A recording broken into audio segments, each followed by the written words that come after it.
এই গভর্নমেন্টের তো কোনো প্ল্যানিং নেই, শুধু হচ্ছে মানে ঘুরে বেড়ানো ছাড়া। তৃণমূল কংগ্রেসের আর কিছু করার নেই, কেন্দ্রকে দোষ চাপিয়ে কোনো লাভ হবে না।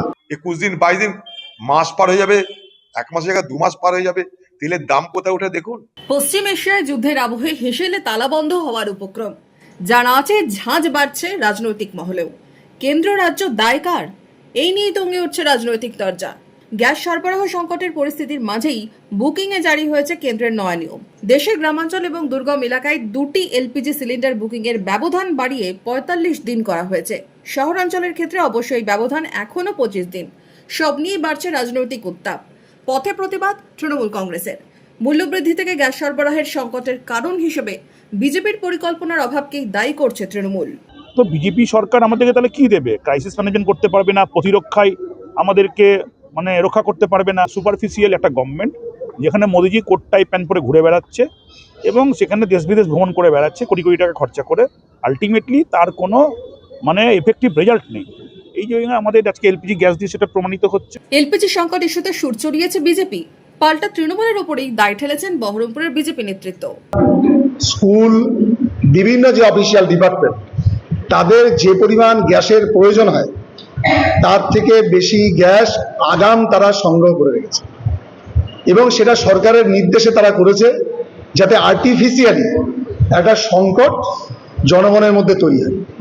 তো স্বভাবতই এইটা যেটা দেখা যাচ্ছে, এটা কোনো সংকট নয়, এটা তৈরি করার একটা সাময়িক সংকট।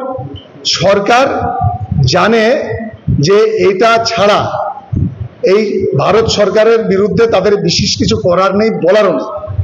সেই কারণে এটা তারা নতুনভাবে তৈরি করার চেষ্টা করছে। গ্যাস সরবরাহ ইস্যুতে চরমে তৃণমূল বিজেপি সংঘাত, অভিযোগ পাল্টা অভিযোগে সরগরম রাজনৈতিক মহল। ভয়ঙ্কর পরিস্থিতির আশঙ্কা, সরব কংগ্রেস।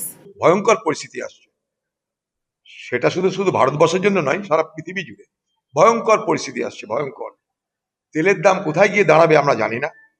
আমাদের মতো ডেভেলপিং কান্ট্রিতে তো আমরা অল্টারনেটিভ এনার্জি নেই, আমাদের সব জায়গায় বিকল্প এনার্জি তো নেই, শক্তি নেই। আমাদের তেলের উপর নির্ভর করতে হয়। 88% তেল আমরা আমদানি করি। ভয়ঙ্কর পরিস্থিতি আসবে, গ্যাস আমদানি করি আমরা।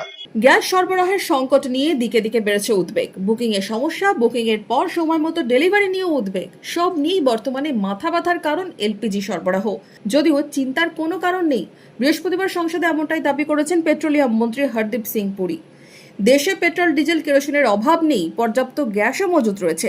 জ্বালানি নিয়ে অহেতুক আতঙ্কিত হওয়ার কোনো কারণ নেই, আশ্বস্ত করেছেন মন্ত্রী। এদিকে গ্যাসের কালোবাজারি রুখতে তৎপরতা দেখা যাচ্ছে রাজ্যে। গ্যাস সরবরাহের দফতরে ঘুরছেন এনফোর্সমেন্ট ব্রাঞ্চের আধিকারিকরা। গ্যাসের মজুত কোথায় কেমন আছে তাও খতিয়ে দেখা হচ্ছে।